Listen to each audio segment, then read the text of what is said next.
So let me introduce Wendy Kamenshine, who serves as the first ombudsman for the CFPB.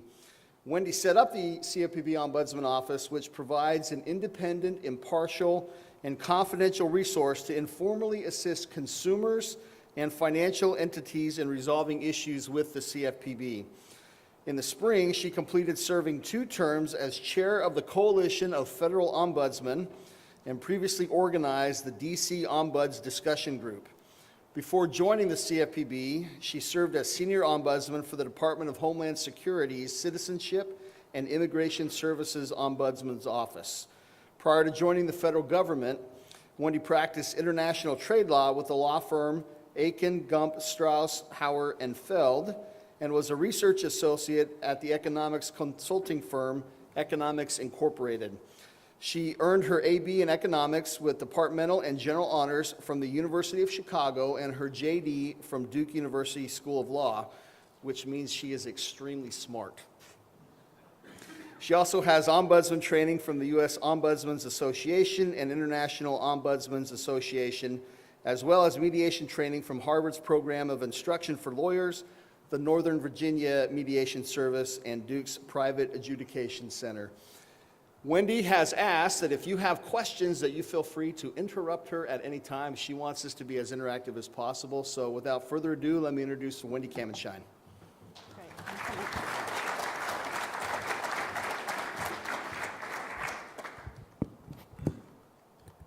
Can you all hear me? I have a lapel mic here, so I'm going to just move this one down so I have the opportunity to walk around. Can everyone hear me in the back? Yes. It's good. Okay.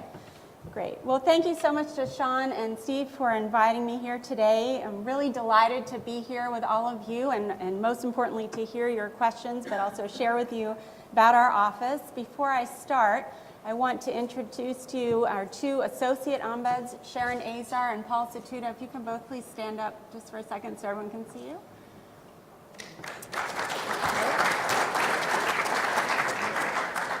So it really is our ombudsman team, and I'm delighted that Sean and Steve had an opportunity to meet with Sharon and Paul over the summer, and then I had a chance to talk with them as well.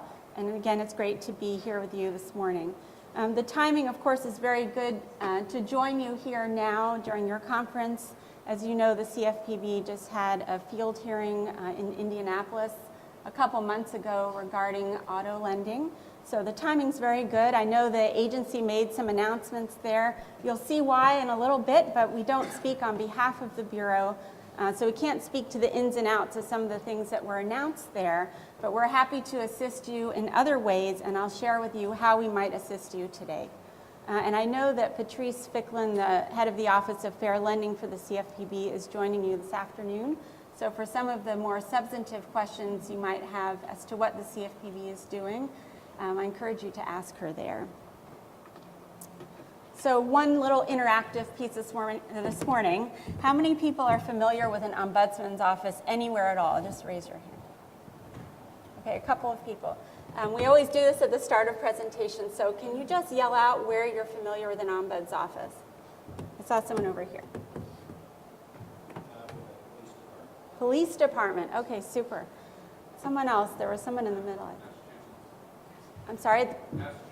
In Massachusetts. For the state or on a local level?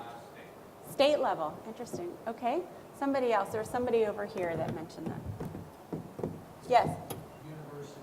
University. Okay. Anybody else that's familiar with an ombuds office in another kind of sector? Yes? Newspaper. Right. Newspaper. Anybody else? So the reason we ask this question, we like to kind of gauge your familiarity with the role. And we all do this. And you'll find ombuds offices in many different sectors. So we heard some of them already, universities, the media, on the state level, and also local level, you mentioned a police department. You'll find ombuds offices really everywhere. In the corporate sector, after Sarbanes-Oxley, a lot of companies now have ombuds offices. Also, as a result of settlement agreements, companies include ombuds offices in part of the settlement. Also as good corporate practice, so this is again on the company side.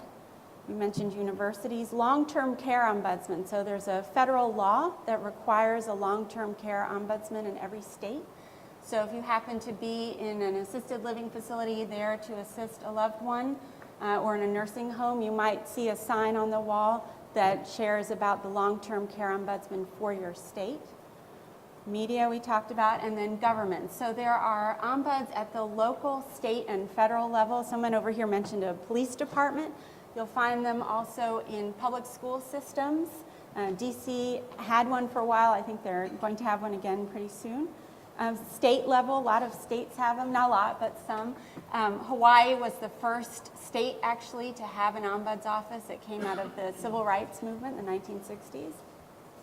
And then all across the federal space, which is the one we're most familiar with.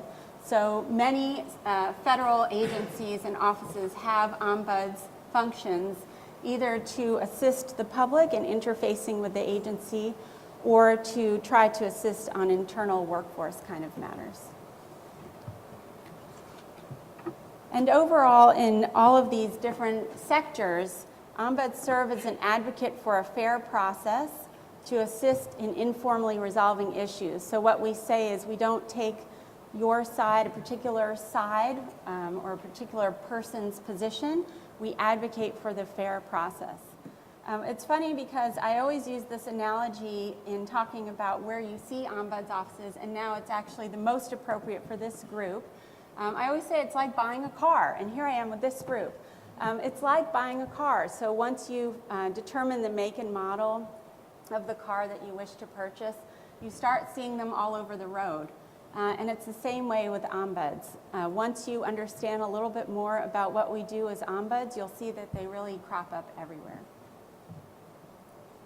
A little bit more about sort of the basics of what we call ombudsmanry, and then I'll tell you more about what we do in the CFPB Ombudsman's Office. So some of you may be familiar with some other types of alternative dispute resolution, mediation, for example, facilitation, arbitration. These are all types of ADR, alternative dispute resolution. Ombuds is really another type of ADR. So if you think of the large rubric at the top, these are all branches off of it, and ombuds is another branch off of it. And just like a mediator or a facilitator, we serve as third-party neutrals, again, to assist in resolving whatever's going on. So I like to draw the distinction between mediation and ombuds because many people tend to be familiar with mediation.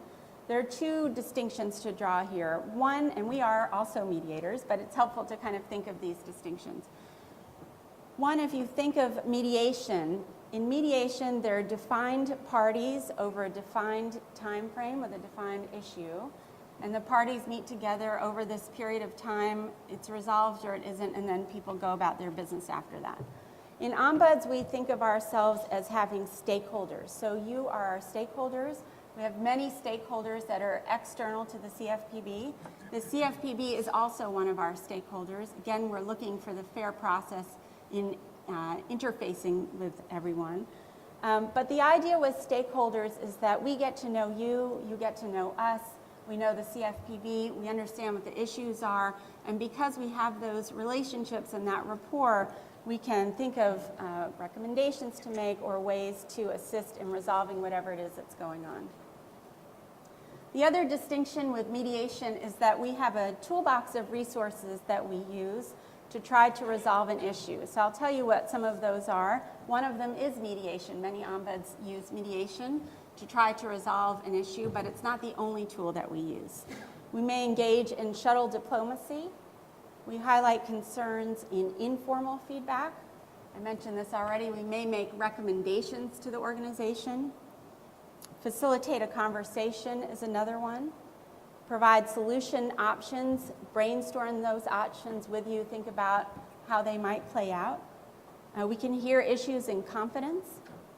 Provide an impartial perspective. It's really any creative idea that we can think of to assist in resolving the issue.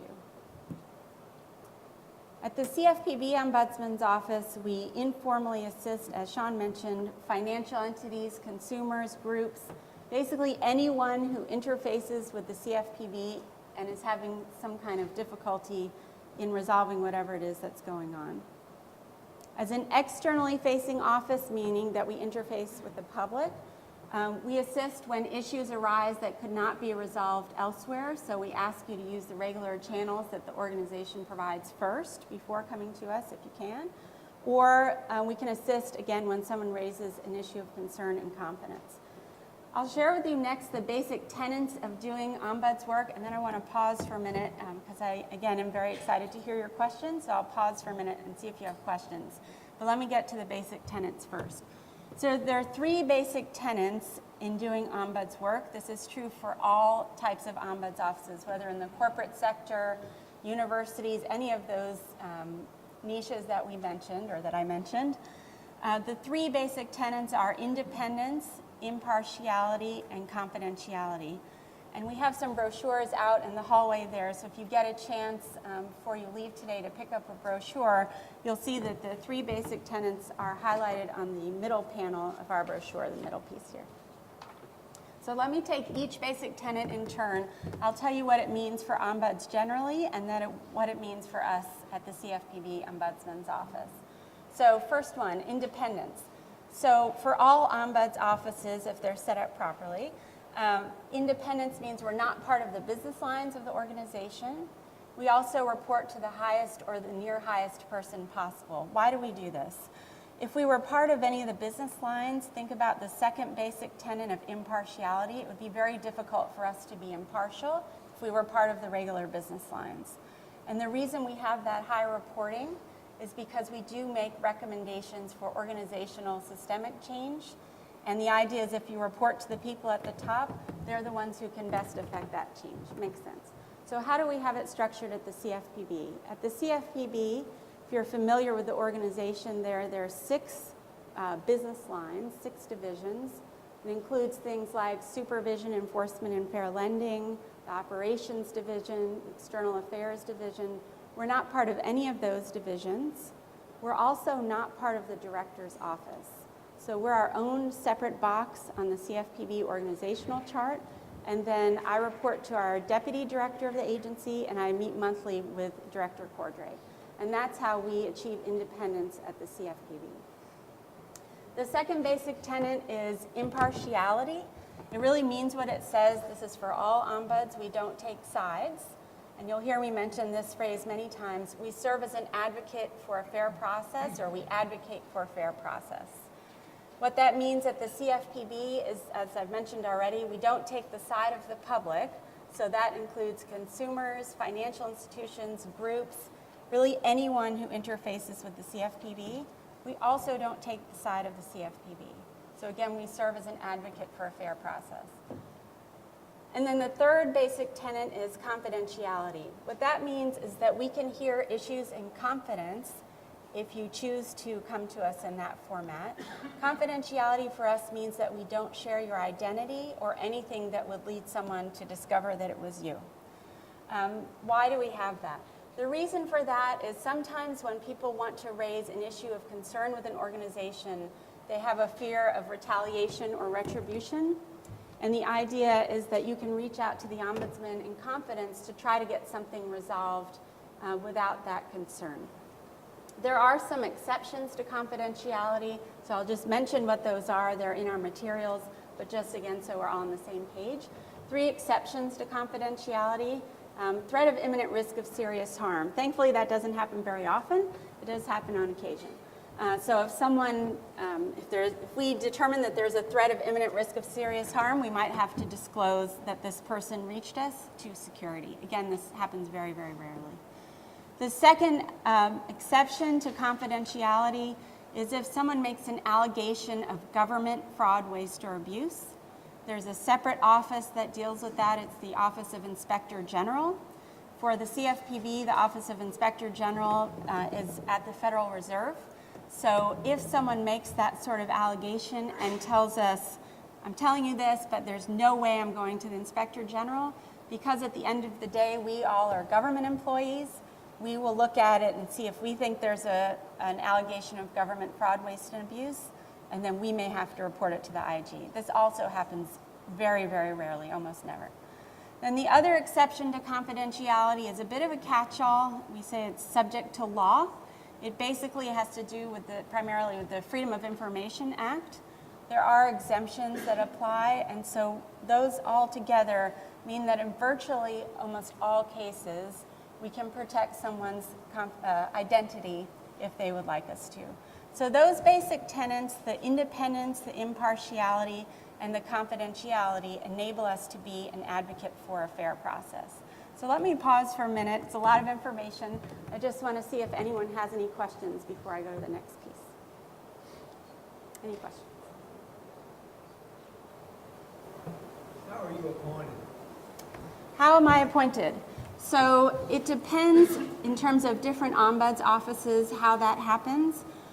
For me, I was hired, basically, not appointed, but it varies by ombuds office.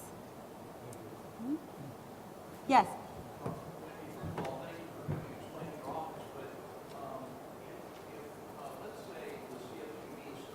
Right. So I'm going to repeat the question, make sure I got it. So I heard you ask, would our office get involved where the CFPB issues a CID and there's some concern from the company about the scope of it? Is that about right? Okay. So in answer to that question, we can get involved anytime during the process, for an enforcement process, for examination process, and the consumer complaint process. We ask that you try the regular avenues, and I'll describe what those are in a second. We ask you to try those regular avenues first to resolve the issue with the Bureau.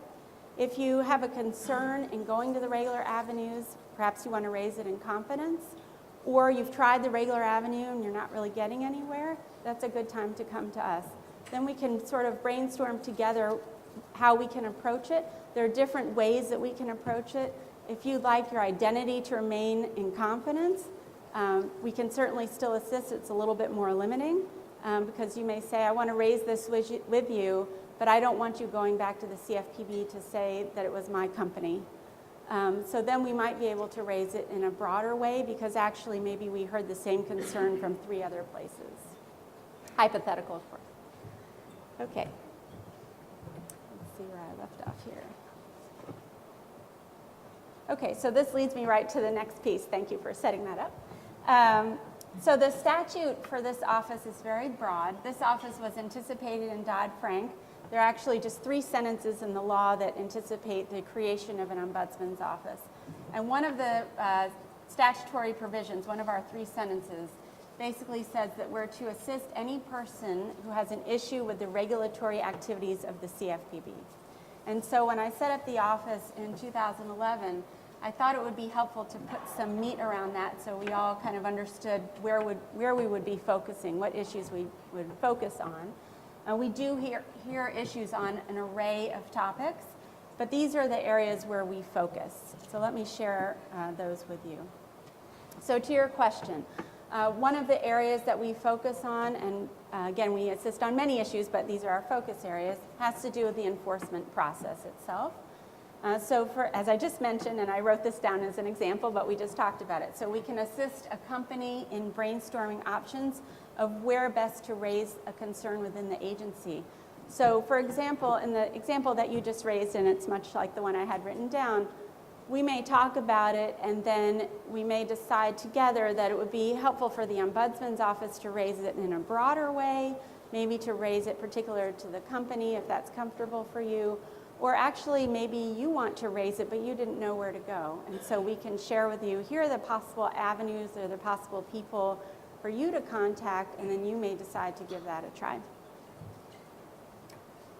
Also within the examination process, so you may receive an information request during the examination process. We've had some feedback to our office that some companies think the examination requests are broad. And so what to do about that? In that case, it's much the same process. We would talk about the different options.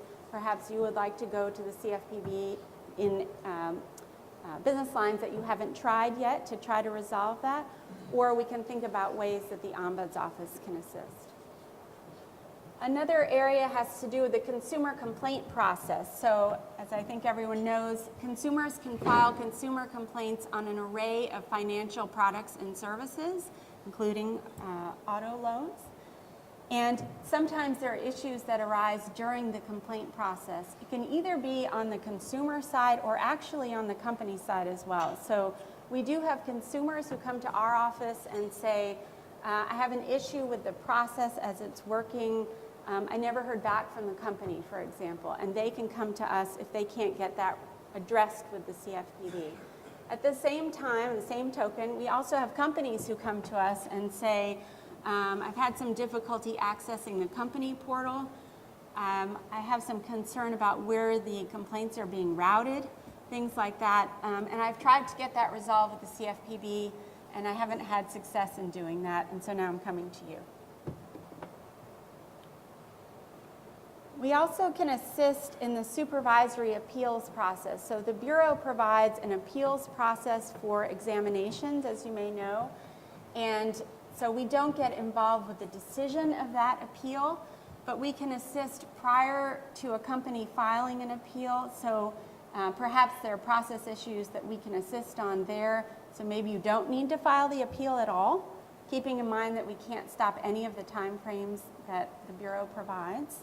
Or once you file the appeal, there might actually be process concerns that you have with the appeal itself, and we can try to assist in resolving those. The other area that it's a focus area, the other area that we focus on is facilitating conversations interagency. So as you may know, the Bureau has had many, many conversations with other regulators and other agencies, both federal and state. And so we offer that assistance to facilitate those conversations where there are issues that are difficult to resolve between the parties. We're also in contact with ombuds at the other financial regulatory agencies, the OCC, Federal Reserve, FDIC, and NCUA, so we can connect in that way to try to assist in resolving things. I've talked a lot about the regular avenues, but some of you may be thinking, what are the regular avenues anyway? So I thought it would be helpful to describe what some of those are. The Bureau provides many regular avenues to assist in resolving things, but let me share with you a few of them so you can think about where you might go other than going to the Ombuds office to try to first resolve your issue on your own if you haven't already. Regarding the enforcement process, so we've talked a lot about that. You might go to the Office of Enforcement, that's sort of staying in the obvious. You also could go to the Office of Fair Lending, which addresses enforcement matters as well. For the examination process, for example, you could go to the examiner in charge or anyone in that chain of command, including up to the regional director or even higher if you like. There's also an Office of Supervision Policy and an Office of Supervision Examinations within headquarters, and issues can be addressed regarding the examination process with either one of those offices. Again, the Office of Fair Lending would be another office that might be relevant to address an examination issue. For the consumer complaint process, they do have an Office of Stakeholder Relations. There's an email box that you can send issues to regarding the consumer complaint process from the company perspective. So that might be a place to go to resolve those issues. Excuse me. For a question about a regulation, the Bureau has an Office of Regulations that includes, and they provide both an email box and a phone number that you can call to ask questions about regulatory interpretation and really activity regarding regulations. And someone will get back to you there. To discuss a particular research study that the Bureau has conducted or has underway. It could be a particular markets team under the Research Markets and Regulations Division or the separate Office of Research under RMR. And maybe you'd like some help coordinating a meeting across the agency, figuring out different SMEs and points of contact across the Bureau. So where would you go for that? Within External Affairs, there's a separate Office of Financial Institutions and Business Liaison. It's a very, very long title. We call it OFIBL for short. But that's a place that you could go for trying to address those things.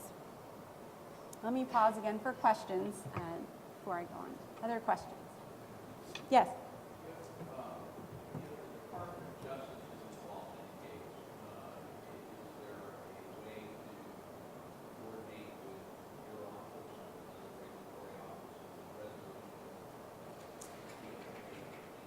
It's a great question. I haven't had that question before, so let me repeat it for everyone's benefit.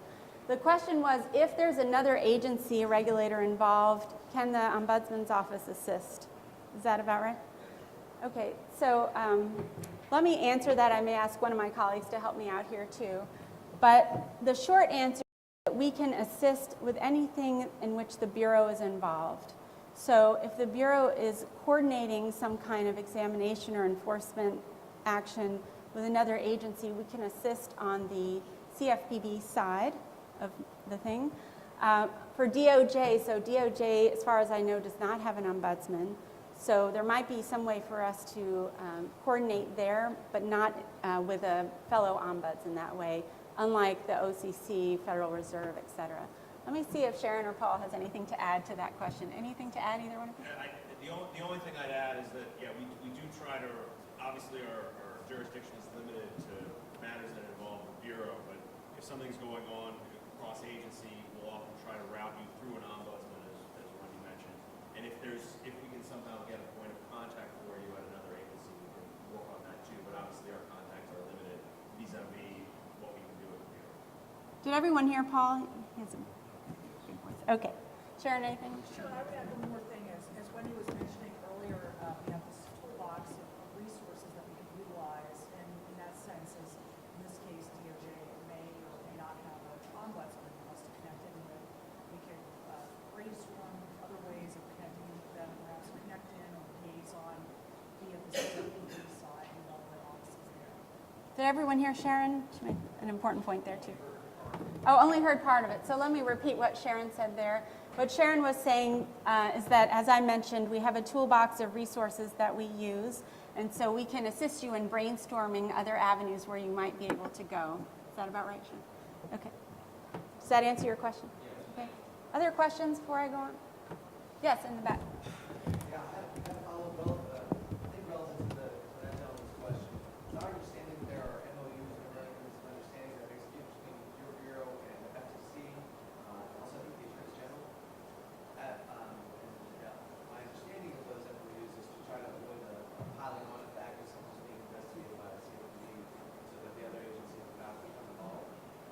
At one point, it's unclear if that always is the case, that there is not that piling on. Would your office become involved at any point if there was a MOU, and in fact, if someone was concerned that MOU wasn't being observed very strictly? So I'm going to repeat the question, make sure I got it for everyone's benefit. So I think the question was, the Bureau has MOUs with other agencies, and to the extent that MOU was perhaps not being followed, would we get involved? Is that about right? Okay. So the short answer to that, again, we can assist on anything in which the Bureau is connected. So in a situation like that, because the Bureau is involved with the MOU, we can assist there. Just as with everything else, we would ask that you try the regular avenues to resolve whatever it is particular to the MOU, and it might be that a certain office is not following what's set out in the MOU. So we will say to you, have you tried contacting the office of whatever, and who have you contacted? Are you comfortable sharing with us who you contacted? What happened with that process? And then we can think about, again, in a brainstorming way with you, what might happen next. Here's someone else you might want to contact. Here's what we might be able to do to assist. So we would approach it just like anything else. Other questions before I go on? Yes, sir. It seems like most of your responses are, you try to find normal channels for moving towards the resolve of the problem. Do you ever get an elevated event or situation where you have actual authority to resolve issues, but it cannot be resolved through the normal channels? The regular avenue.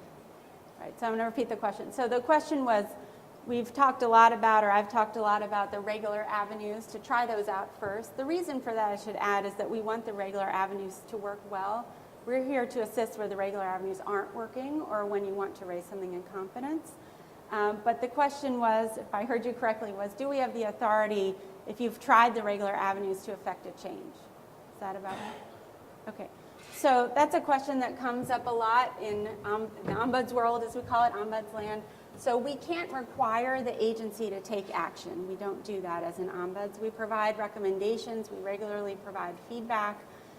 We serve as an early warning system for the agency, but at the same time, we can't require the agency to do something. And I'll mention this in a little bit more detail in a minute, but we do issue annual reports to the director, which we make public. We're about to complete our third one in a couple of days, actually. And so what we share generally is that we provide recommendations or feedback to the Bureau, but we're one piece of a larger puzzle. So if you provide that feedback too, it helps in considering the whole.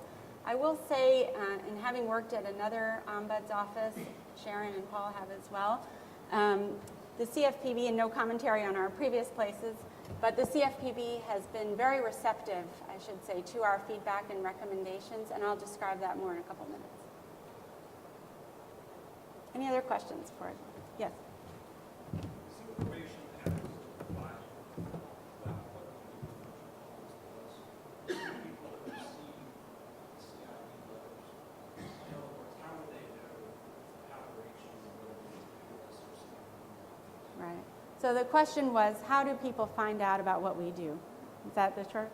So we do, and I'll describe a little more about this in a second, but we do quite a lot of outreach. We do speaking events like this. We meet with boards of directors. We have information on our website. On the examination side, so I know in at least one region they provide our pamphlet at the start of the examination, so companies have that. I don't believe that's happening on the enforcement side, but it's a great suggestion. We may think about that. Okay, so what kinds of issues do we review? And we've talked about some of this already, but we look at individual issues. So an individual company, an individual consumer, an individual group may come to us and say, we have this issue with the CFPB and we need your help, and let's figure out how we're going to do this. We also look at systemic issues. So what's a systemic issue? It's something that's happening nationwide. It could be in a particular region, and it could be in a particular process. I often get the question, how many people does it take to raise a systemic issue? The answer is just one. So we only need one person to tell us that there's a broader problem going on. Sometimes, depending on the matter and the issue, we wait to hear from a couple more people, but it really depends on what the topic is. And we hear about issues from people outside the agency who reach us. I just described that. Sometimes the issues are highlighted to us internally. Sometimes people within the Bureau say, you might want to take a look at this. And then there are some things that we observe from our unique role, again, hearkening back to our tenets, the independence, impartiality, and confidentiality. Sometimes with that unique vantage point, we see things perhaps that others don't, and then we can look at them a little bit further. And as we study some of these issues and other areas more holistically for our systemic reviews, we think of things where we could really add value. So we talk a lot about rising all the boats. Where can we help the people who are interfacing with the Bureau and also help the Bureau? We want to make everyone in a better place. And what kind of recommendations or feedback can we provide, again, that would be ultimately helpful to everyone? I wanted to share some examples, further examples with you. These are some of the broader issues that we've looked at in the last few years. Again, to give you a flavor of the kind of work that we do. So one of the broader issues that we looked at, this has now been a couple years old. You may be familiar with this one already, but I think it gives a good flavor of how we research an issue and how it comes to a conclusion. So this has to do with the presence of enforcement attorneys at the supervisory exams. When we first started the office back in 2011, 2012, we were doing a lot of outreach, as we continue to do now. And really in virtually almost every outreach meeting with trades, with the trade groups, we heard about the concern of the presence of enforcement attorneys at the supervisory exams. This is something that the Bureau had implemented as a new policy that didn't exist at the other financial regulatory agencies on the federal level. And I thought it would be a good item for us to study, again, as an independent, impartial, and confidential resource, so we could hear the different perspectives internally and externally, some in a confidential way, so that we could see if there were recommendations that we could make that would be helpful to everyone. We didn't opine on whether the policy was a good policy or bad policy. It's not our place to do that. we really focused in on the implementation of the policy. So we did quite a lot of research and meetings with people, again, both within the Bureau and outside the Bureau. Outside, we met with companies, trade groups, attorneys, some consultants, really to hear as many different viewpoints as we could gather.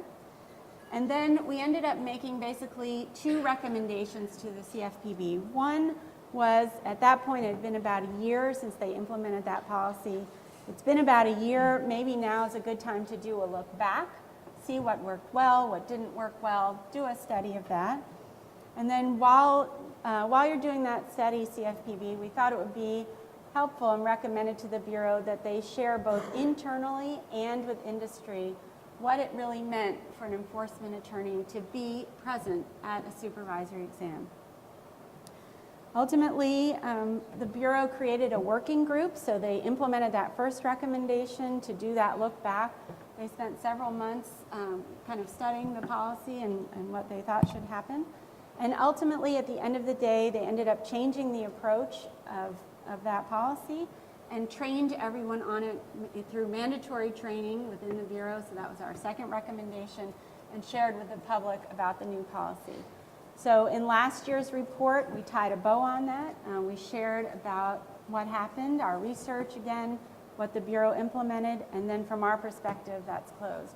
So back to your question about can we require the Bureau to do something? No, but things do happen. So that's a good example of that. An area that we studied last year had to do, again, with the examination process.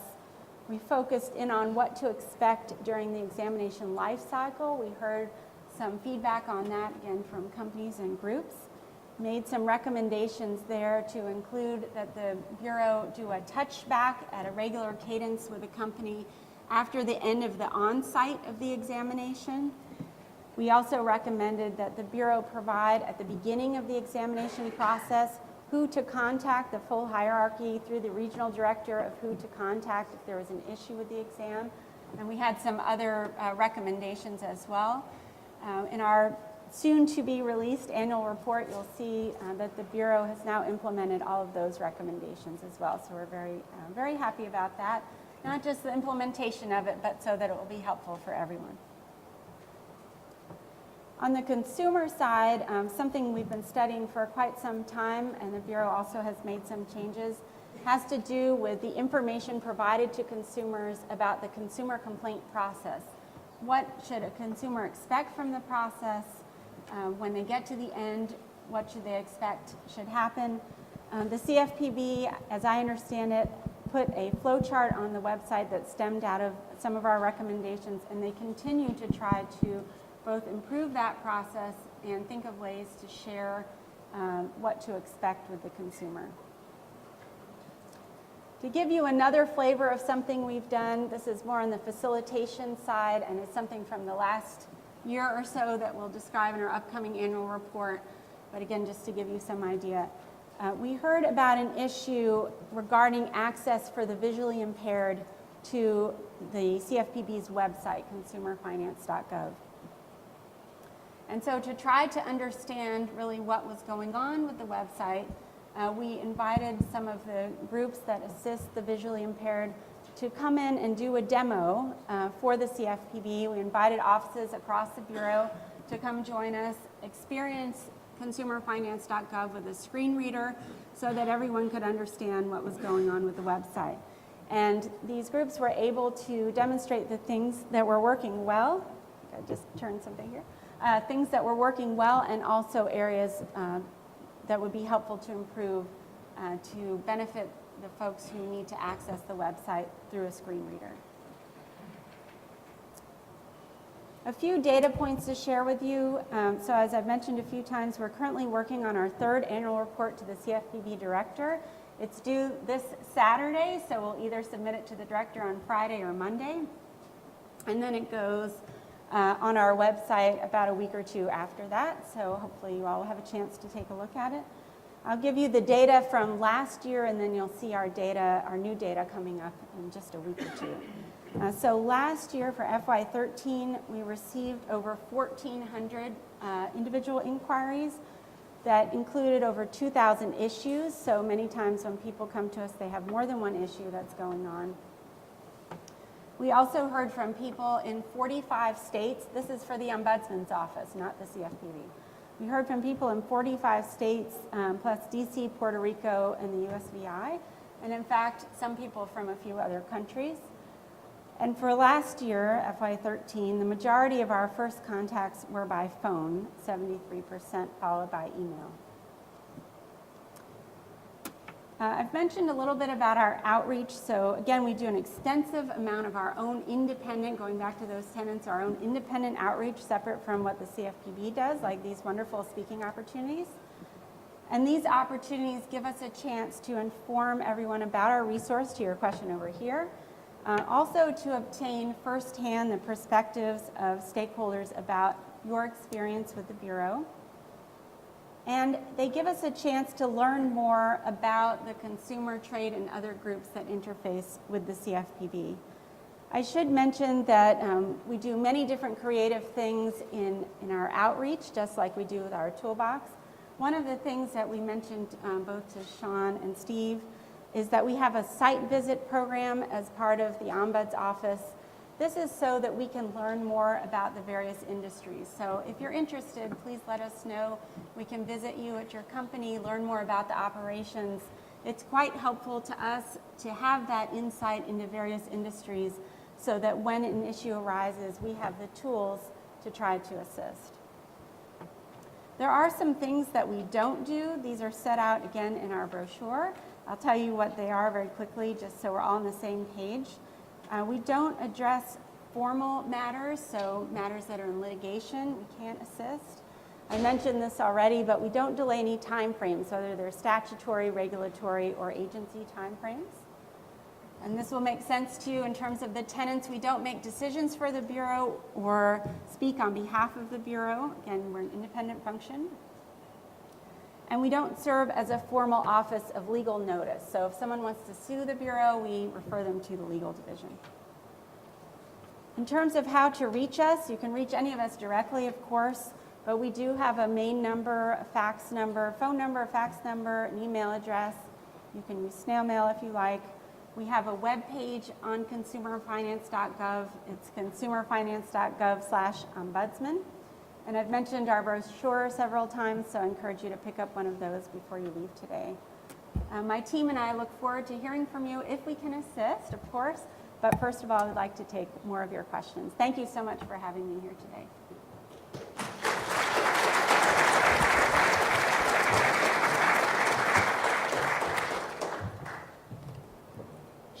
Now that I don't need my papers, I'm going to come down here.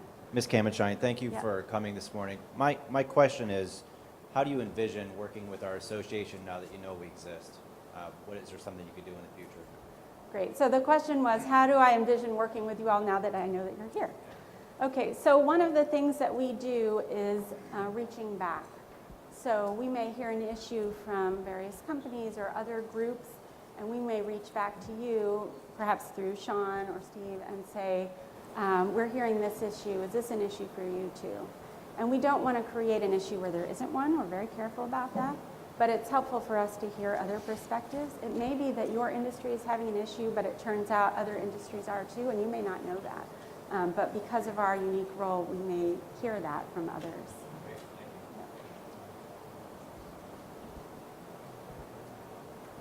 Other questions?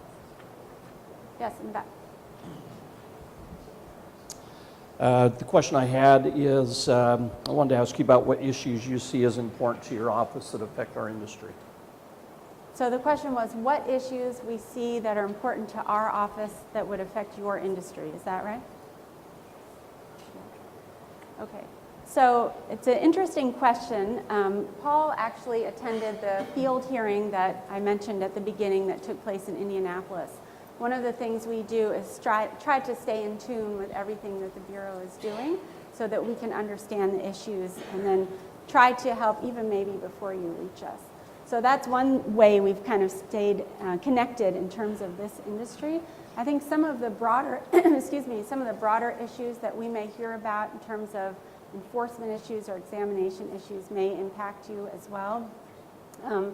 One issue I've heard about recently, which may be of interest to you all, has to do with where consumer complaints are routed for when a consumer complains about an auto loan. So that's something where then perhaps I would reach back to you all to see if that's a concern of yours as well. So they're kind of ongoing things. Some of them are broader that would impact everybody. Some of them may be particular to your industry, and that may be one of them. Does that answer your question? Let me see if Sharon or Paul has anything to add on that one. Yeah, I think all I think my voice travels. What I'd say more generally is that what's important to us is what's important to you. We don't create levels of importance for the types of things that we hear about. That comes from the level that we hear about it from our external stakeholders such as yourself. So if you bring issues like information requests and CIPs to us, that makes it important to us. If we don't hear about it, it's not going to be as important. We may observe it, and it may be something that we make recommendations on, but obviously the more we hear about it, the more concerned it's going to be us. Well said. Other questions?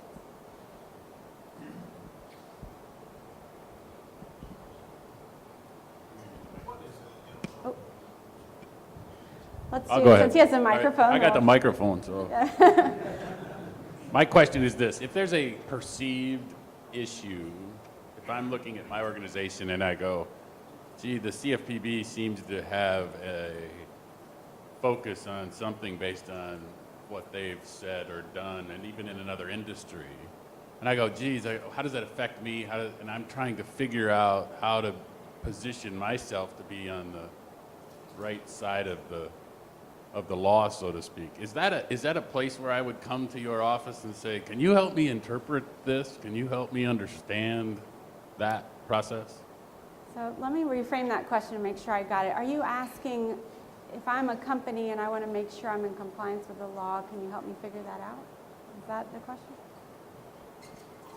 Not exactly. Okay, can you help me rephrase that again? Well, I mean, the law isn't that clear Okay. sometimes. So it appears that the CFPB is interested in a specific issue that they believe ultimately may be an abusive way to do business.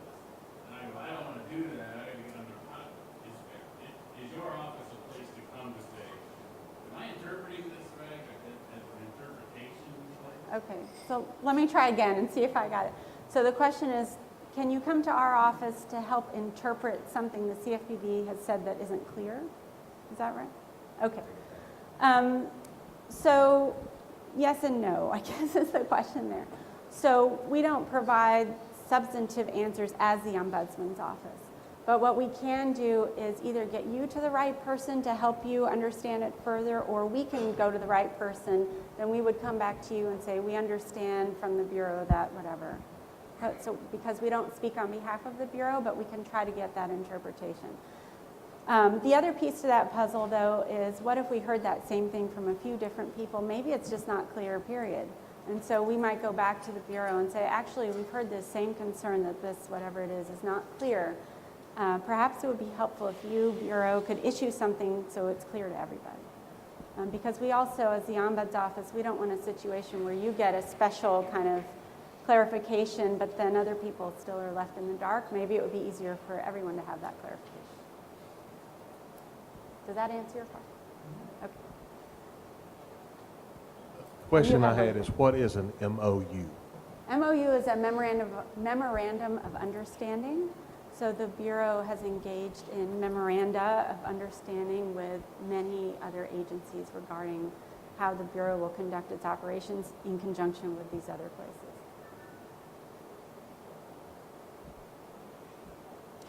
Wendy, you mentioned you get a lot involved with internal interpretations and engagement with outside industries. Do you ever get involved in legislative considerations? Like, for example, there's several bills that are pending in front of the House of Representatives right now that would change a little bit of CFPB processes. One that affects our industry in particular, it's HR 503. Do you ever get involved in chiming in on pending legislation like that?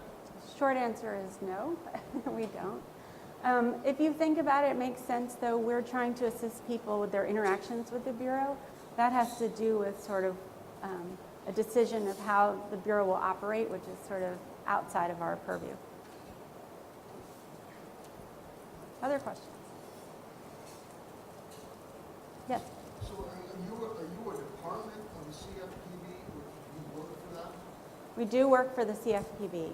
You'll find in the federal space, in terms of ombuds offices, most, and I never say all because someone always finds an exception, but most ombuds offices are within the agency or part of the larger department that they are trying to assist either internally or with external folks in trying to resolve issues.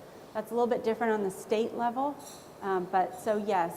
And so as I described more towards the beginning, that's why it's so important that we're structured in an independent way, because we are within the CFPB. You're another regulatory entity that we have to deal with, right? Our office? Yeah. No. You don't do any regulation. No. Well, my question, I guess, to maybe you and CFPB, our association is made up of many independent dealers. Most of them who have their life savings invested in their business function. When does the regulation stop that we have to, Sean's a great lawyer, but we can't all afford Sean. It seems like it's always coming up that there's a new regulatory committee or function or department being developed that we now have to deal with as independent dealers. Where does that line get drawn? And we now know this is how we operate a business. And I gotta compliment you. You've been probably the most forthcoming out of the last 3 meetings we had. So I'm not sure if I can answer that question. It might be a question to ask Patrice this afternoon, the Office of Fair Lending. Kind of the broader answer, nothing to do with our office, is agencies are created in various ways, and they, then they implement regulations. So the Bureau has implemented many regulations that were required in Dodd-Frank, and then there are others now that they're implementing. But I can't answer your specific question. That would be a good one for Patrice this afternoon. Yeah. Can I just try to simplify this? You're a facilitator. Yes. That's what you are. Facilitator, right? That's right. Yeah. Someone over here. Yes. Yeah, I have the microphone also. Just wondering, where do you get your funding from? Where does it come from? What agency or what? For our office or for the Bureau? Right, for your office. For our office. So our office is funded the same way the CFPB is funded. We do have our own separate budget line in the CFPB budget. So I manage the budget directly with the Chief Financial Officer of the CFPB, or with that office. That's, again, a way to try to achieve our independence at the CFPB. So to your point, we are within the CFPB, but we try to put as many kind of pieces in place so we're as independent as possible, even though we're part of the Bureau. So for our budget, the money comes from the same place the Bureau gets its money, but no one manages that budget except for me and my team. It still is approved, though, by the people I report to. Yeah. Yeah, Wendy, I was curious in terms of the conflict resolution process. What are the key triggers? Let's say there's a CID issue or a complaint. The CFPB has directed it at a finance company that then impacts our dealer.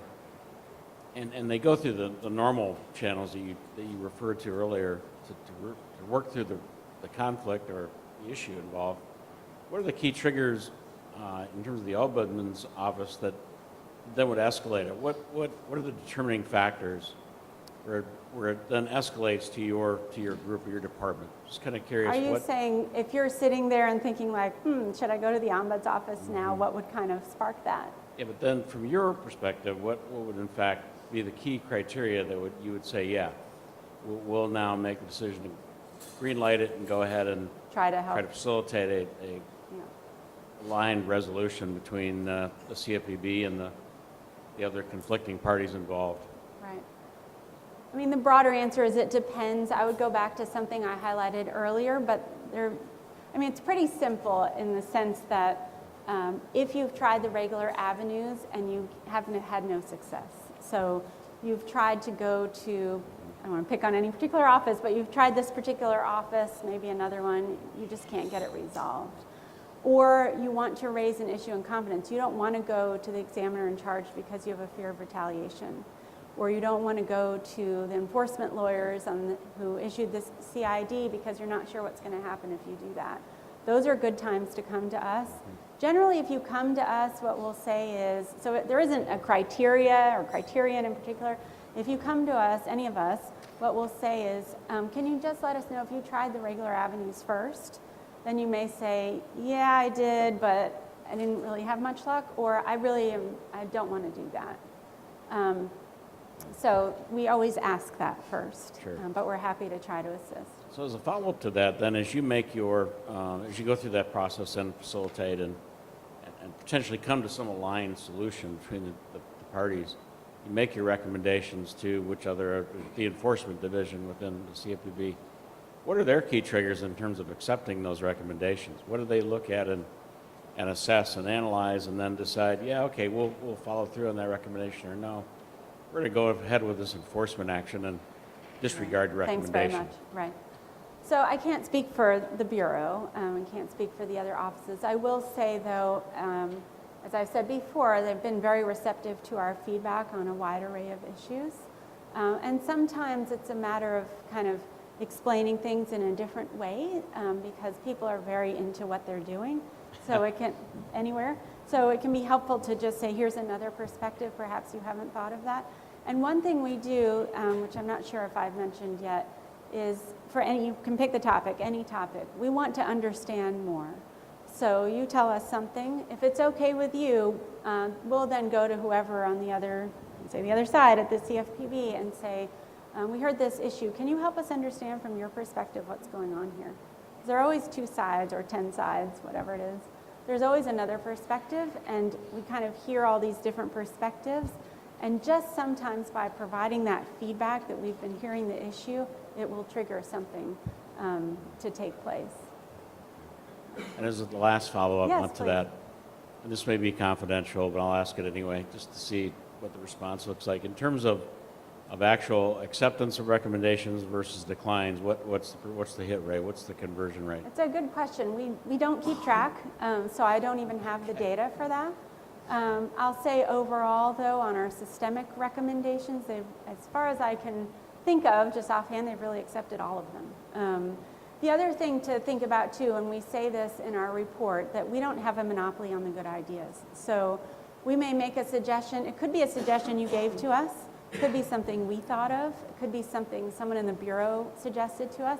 And then we make that recommendation perhaps at a higher level. But actually, there's another way to accomplish the same goal. That's fine. We don't have a monopoly on the good ideas. As long as the underlying issue is solved, that's fine. Yeah. So the way I think of it is not so much that our particular, please do it this way took place, but the issue was solved. Yeah, right. Thanks. Yeah. Appreciate it. Is there a cost to go through your office? And if there is, what? No cost. No cost associated with it? Do you need to have counsel? I think we have time for one more question, Okay. Frank. And before you answer that, ask that, I'll just add one more thing. There's no cost. You don't need to come with counsel, and we meet you where you are. So if you would prefer to do it on the phone, we're not early birds so much, but if you want to meet in the morning, we can do that. If you prefer to meet after hours, we can do that. If you'd like us to come to your location in Ohio, we can do that. We're pretty flexible, so whatever you need, we can assist. Okay, one more, you said. Okay, I have a comment and 2 follow-up questions. Okay. First of all, our industry is heavily regulated. Dealers have to be licensed, bonded, insured. We have the DMVs to enforce if there's any bad practices. If we finance, we have finance licensing. We have attorney general's offices in our states that will actually enforce if there's any bad practices going on. That's a comment about our industry. First question is, why do we need a federal agency to duplicate this process? And part 2, can you exempt the states that have this process in place? So I appreciate the comment. Both of those questions are questions for Patrice for this afternoon.